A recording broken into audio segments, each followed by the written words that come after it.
Rated T for teen.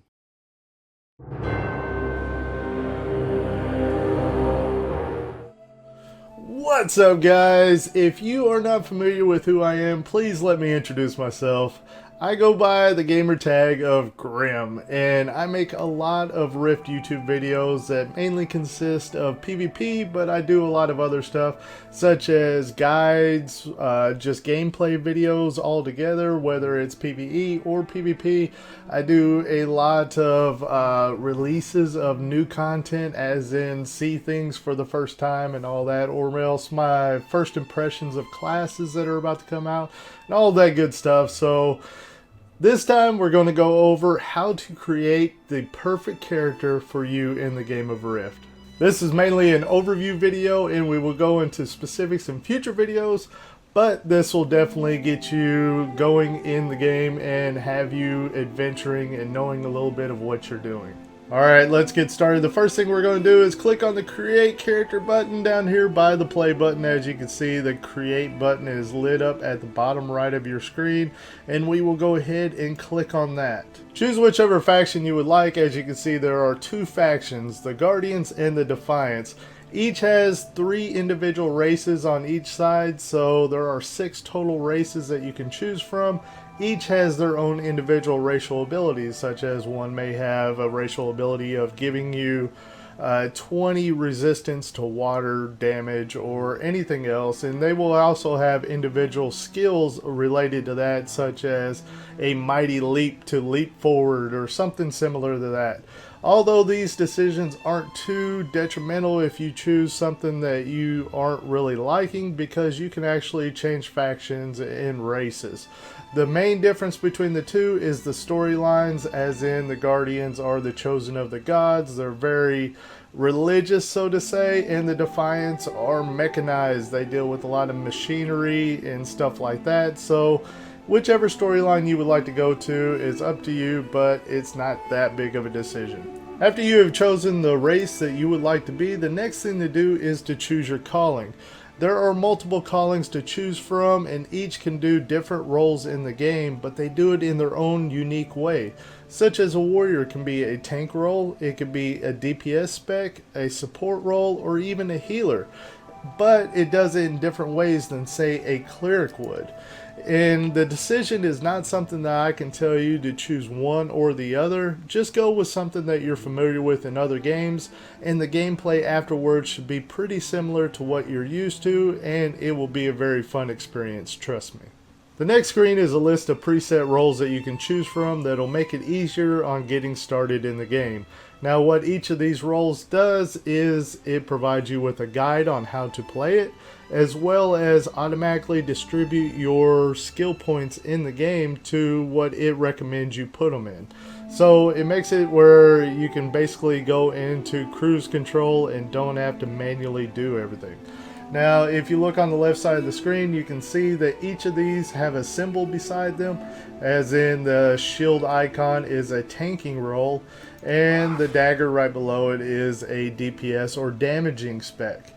And then the green cross is a healing role, whereas the flag right below it is a support role. And you can look on the right side of the screen and see a description of each of these. The next thing is determining how you would like your character to look. Now, there are presets at the bottom right side of the screen, and you can go to any of these if you would like to, that will automatically create your look for you, or you can customize your look altogether.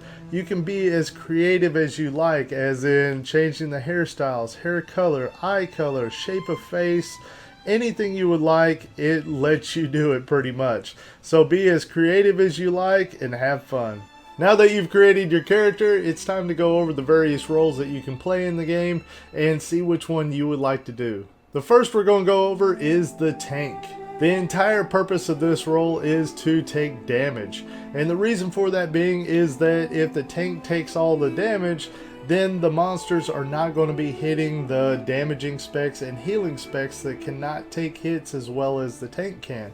So the tank is usually going to be heavily armored, really high in hit points to where it takes a lot of damage before it ends up dying, and it will be able to draw the attention of all the enemies around. When playing a tanking role, you want to make sure that you get specific stats on the gear that you end up getting, such as you want to make sure that you have very high endurance and other stats depending on the class that you're playing. The next role is the DPS, or damage per second. Now what these are people that are going to do as much damage as possible to the targets. And their whole goal is to actually kill the targets that the tank is protecting them from. So the tank will take all the damage. The DPS is going to actually kill the enemies that the tank is taking damage from. Being a DPS, you want to look for specific stats on your equipment as well. And the stats that they're looking for is stuff like attack power or spell power, crit power, and crit chance.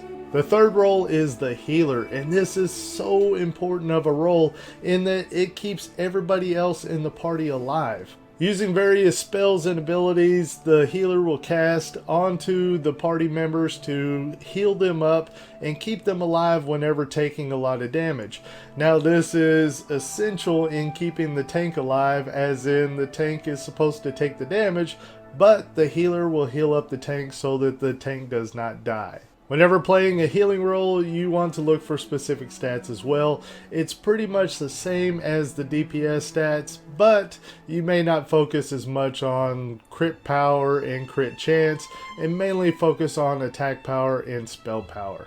And the last role is the support role. Now this is a very broad term in that there are a lot of ways to play support in the game, such as you may play a support role that is meant to buff up your party, as in make them stronger to where they will do more damage, the healers will heal better, the tank can take more damage without dying.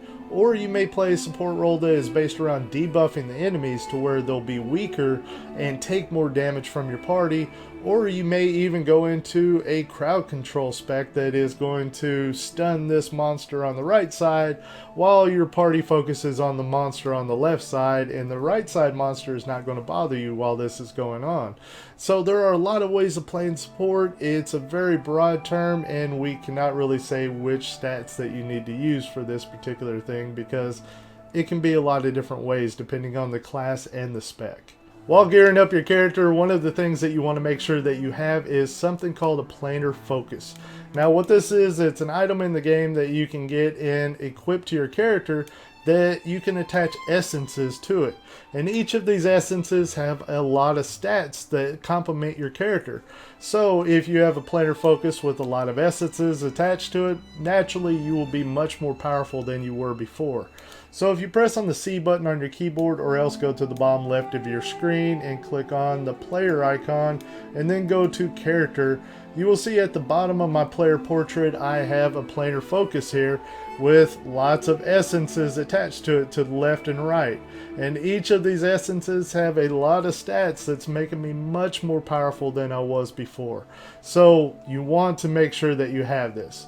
In order to get your focus, all you have to do is go to the bottom left side of your screen and click on the little shopping cart icon that says Rift Store. And that'll pop up this screen, and you go to the left side and click on the equipment tab. And then you go on the left side and click on the focus tab next. And that'll give you a whole list of foci that you can actually buy from the Rift Store and use as your building blocks in order to get started on this. So at the top of the list you see a very weak focus that is bought with just a little bit of planarite, so it's really easy for somebody to obtain. And this has slots for 3 lesser essences. And then as you go down the list, you get more powerful foci, and you can actually equip greater essences to it. It'll have more slots for the lessers, and it'll also have stats of its own, so that it will just be even more powerful. And if you need the essences to attach to it, all you have to do is click on the back button on the equipment slot there, and then go to the essences tab instead there, and you will have lots of essences to choose from in order to equip to your focus. Now that you are familiar with the various roles that you can play in the game, now it's time to explain how to build each one of them. In order to open up your soul tree, in order to see how to build your character, all you have to do is hit the N button or go at the bottom left of your screen where it has the character portrait and click on soul tree.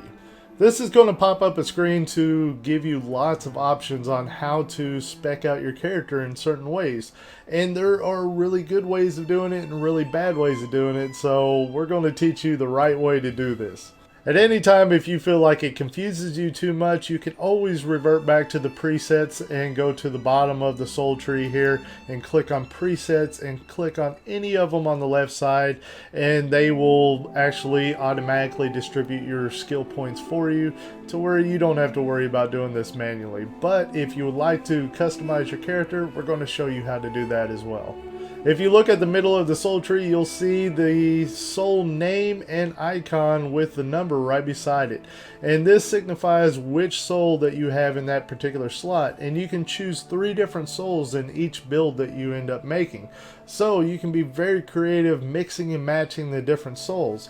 Now if I click on the icon right between the 61 and where it says Reaver here on the left side of the soul tree, you will see that I can choose any of the other souls that I have available.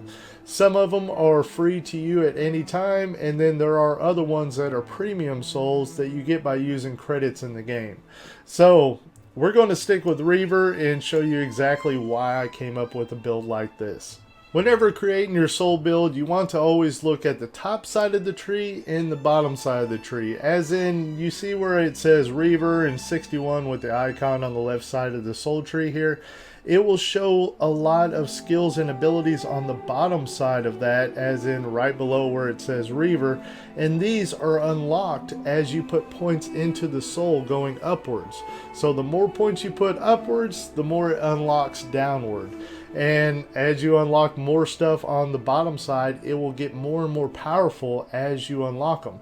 So the only way to get this last ability on the Reaver tree on the bottom, called Viral Stream, is to put an entire 61 points into the soul tree at the top part.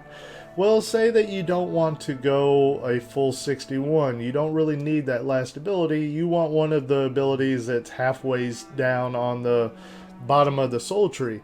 Well, all you have to do is put points into the top part up to a certain point and it'll unlock it.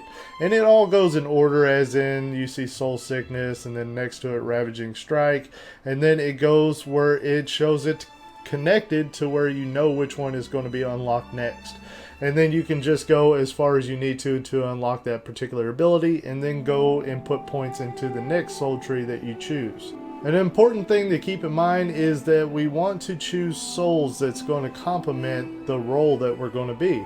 Such as if we're wanting to be a damaging role or a DPS, we know that we need to choose 3 damaging souls that's going to increase our damage. And Reaver is one of them, Warlord is another, and Riftblade is a third. So that makes it to where we're stacking all of this together, and it'll all work in harmony to put forth as much damage as we want to. If you're ever needing to know if a particular soul is a DPS soul or a healing soul or anything else, all you have to do is mouse over the middle icon right between where it says 61 and Reaver there, and it will have a description of each of the souls so that you can make the best judgment call from there. A really good example of stacking things to complement one another, that way that you can do the best output that you can for your particular role, is take for example in the Reaver tree here, we have one of the things that we put points into, we have Contagion Mastery, and this increases critical hit chance of non-physical abilities by 6%. Sounds pretty good. Well, we go over into the third soul that we chose, which was Riftblade, and we put points into Elemental Precision, and this makes non-physical attacks ignore 8% of the target's resist. Okay, so as you can see, they're both focused on non-physical attacks, and they're both damaging things, so we're stacking them to do as much damage as possible, and that really influenced where I put my points at, and it's really going to be a very good build if you do it that way. And it works that way for all of the roles in that, say for example, you have two different healing souls that you're stacking together. One will have things that will increase healing done, and the other one will have things that will increase healing done, and then they stack together to make it to where you're healing as much as possible. So that is the strategy that you usually want to do whenever making your particular builds. One of the only times that you'll ever break away from that particular strategy is if you're fighting players. Now, if you're fighting players, you don't want to go for all three damaging souls for the most part if you're wanting to do a damaging roll, because you have to be able to take a hit a lot of times. So you may stack two different damaging souls and then have a third soul that will either be a self-healing soul or maybe even a tanky soul, that way that you can actually take a hit from a player, because a tank is not going to be able to draw the attention of all the players. The players are going to hit whoever they want, and it may be you if you're the high damage person that's killing all of them. So you need to be able to take a hit a lot of times in PvP, and that should be a very important decision on whether you choose all DPS souls or throw in a tanky one or a healing one with it. Another thing to keep in mind is that you don't always have to put points into a soul in order for it to be beneficial towards you. Take for example, if we change our Rift Blade here into something like Tempest. Okay, so we went into a particular premium soul that you have to buy credits for, but there are free souls that have benefits as well. But this one is going to be a very good example in that it has an ability called Shock Pulse. Now, if we're using all melee souls, as in we have to be right on the target in order to do damage, this particular soul will give us a 0-point ability, as in where you see the red 0 on the front there.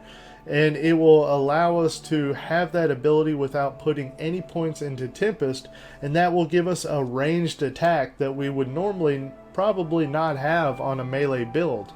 So if you're doing a build that's all about hitting players up close, Tempest is a very good option in order to get a ranged attack where you don't have to put any points into the soul tree and still get abilities that you can use. Let's direct our attention over to the Masteries on the right side of the soul tree over here.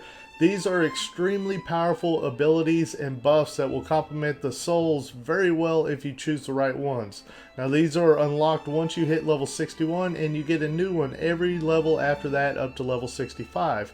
Now let's take for example the level 63 mastery that we chose here, Gladiator Combat Training. As you can see at the bottom of the description, it says the cooldown of Viral Stream is reduced by 9 seconds.